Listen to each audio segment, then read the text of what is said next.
Okay, so magandang hapon sa inyo mga buddy. Ah, Pansamantala muna nating puputulin yung paggawa ng mga adventure vlogs, pag-upload dahil dito sa reaction video natin gagawin. And nangyari ata ito kamakailan at naging viral na kung saan ay involved dito ay ang mga LTO enforcers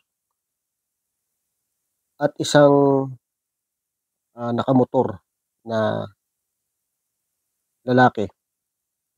So ipapakita ko sa inyo yung video. Ah, Kayo na ang humusga.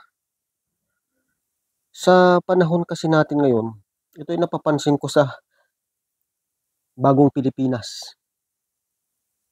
Ang daming lumalabas, para sa akin ha, at obserbasyon ko, ang daming lumalabas na abusado. Which is, wala naman sa panahon ng previous administration. So, ipapakita ko sa inyo yung video na lumalabas sa social media at kayo yung humusga. Dapat bang ganito ang iasal ng mga LTO enforcers? Ito ba ay saklaw pa ng kanilang trabaho? O ito ba ay kalabisan sa kanilang parte itong ginawa nilang ito? Okay mga buddy, may nakita tayo ditong video. At ito yung papanoodin natin. So dito, lumapit na yung mga enforcers. Pero may napanood ako na kung saan ay yung lalaki lumapit doon sa ano nila, sa pwesto nila, and then sumunod lang itong mga enforcers. Hindi natin alam kung ano yung pinagtalunan o anong issue, pero ito na yung sumunod na nangyari.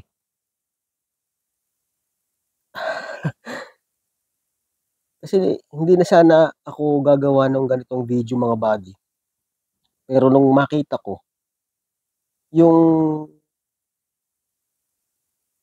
isang aksyon ng isang enforcer na kung saan ay inagaw or kinuha yung patalim doon sa likod ng lalaki, kinapkapan niya at akmang isasaksak doon sa lalaki.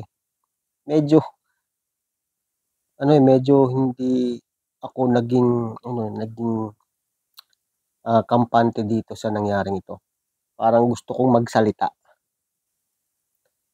Sabihin na natin na napadaan nga itong nakamotor at nasita siya ng LTO enforcers. So siguro itong mga enforcer medyo nagsuspecha doon sa lalaki. Kasi kung mapapansin ninyo, yung attire ng lalaki, nakasuot ng jacket or medyo kahina-hinala. Kaya nung doon sa napanood kong isang video, hindi ko na lang makita dito ay unang lumapit yung lalaki doon sa enforcers na kung saan meron doong nakaparada na pick-up truck at mukhang merong ikinarga silang motor siguro may violation yung motor na yon. Tapos nung bumalik yung lalaki doon sa kanyang motor, ayun na sinundan na siya ng mga enforcer. At ito nga ah sinabju or pinilit na parang hindi man masasabi natin na kulatain o pinigilan itong lalaki at kinapkapan ng isang enforcer.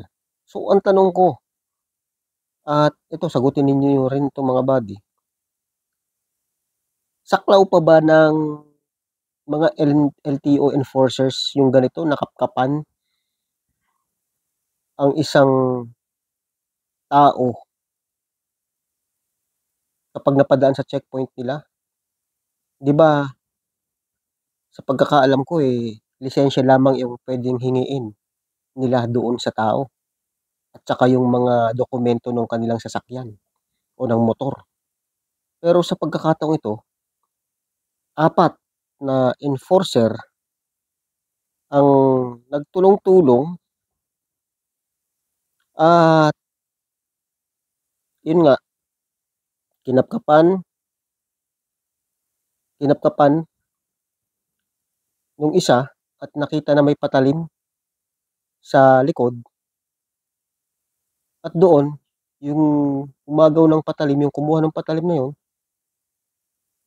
eh, akmang igaganyan ano. So yun nakuha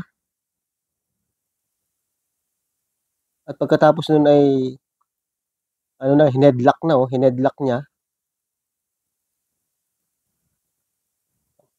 Ayun, anong nangyari? Bakit nagkagano'n?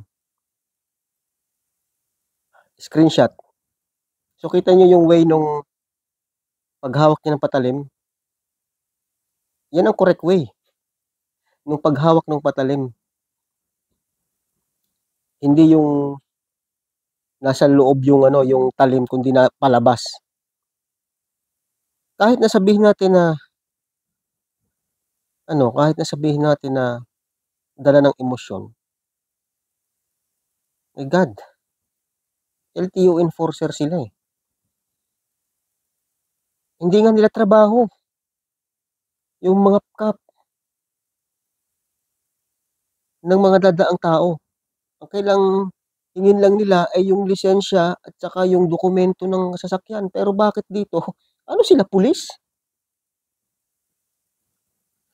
Ewan ko kung mali ako ha sa ano, ewan ko kung mali ako sa sinasabi ko. I-correct nyo na lang ako. Sakop pa ba 'to ng trabaho ng isang LTO enforcer?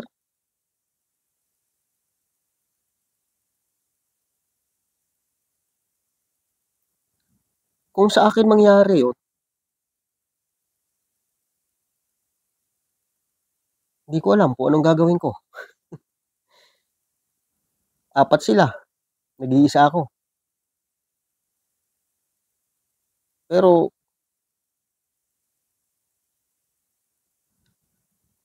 hindi ako basta-basta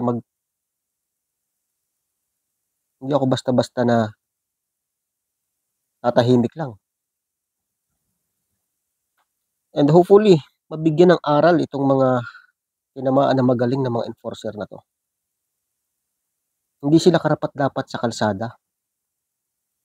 Ang kanilang trabaho lamang ay masigurado na ang mga may-ari ng sasakyan, na ang mga sasakyan na dumadaan ay rehistrado, may kaukulang papel, gano'n din yung mga rider at mga driver. Pero hindi dapat nila gawin yung ganito eh.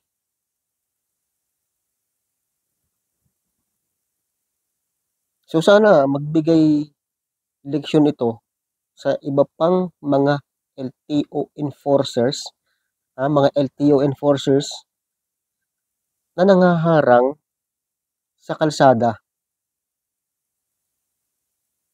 Hindi nyo dapat gayahin itong ipinakita ng inyong kabaro kasi kahiya-hiya at nakakasira ng inyong uniforme sa LTO.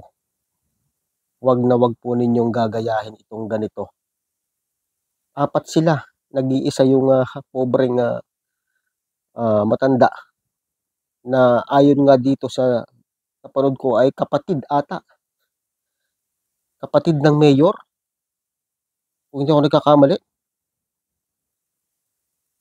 So paano yan? Nagkamali kayo ng binangga. Sabihin na natin na nagyabang itong pobreng biktima, nagyabang na, hindi natin alam kasi yung usapan eh. Posible na nagyabang, baka hindi nyo kilala, kapatid ko si Mayor, o kaya ganito ako. Ano lang kung baka ganun. Pero hindi ibig sabihin lang nun mga buddy, may karapatan na yung mga enforcer na ganun ang gawin at yun nga, akma pang mananaksak yung isa. So sa Bohol ito nangyari at kapatid pala siya ng ex-vice mayor.